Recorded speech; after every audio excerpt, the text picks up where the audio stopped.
مساء الخير وشم نسيم علينا وعلى الأمة الإسلامية وعلى كل المسيحيين والمسلمين. العيد الوحيد اللي بنحتفل فيه مع بعض سوا هو شم النسيم. ناس كتير فاكرة إن شم النسيم مرتبط بالمسيحيين عشان إن هو العيد بتاعهم قبلنا بيوم. أولا هم كل سنة وانتم طيبين، هم أحبابنا وأخواتنا وحبايبي.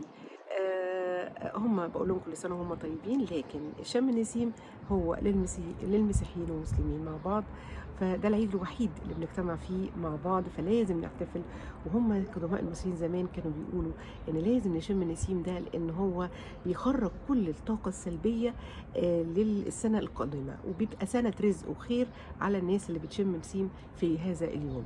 اخرجوا كده وما تكسلوش، روحوا النادي والرنجة والفسيخ والبيض المسلوق، فرحوا ولادكم، فرحوا.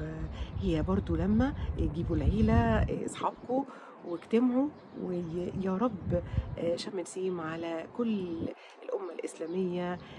يا رب نقضي وقت جميل، وبلاش نكتر في الملوحة كده وبلاش التفاصيل بتاعتنا، عشان نقضي يوم جميل وما نتعبش بعد كده. والسلام عليكم وشم نسيم وانتم بخير.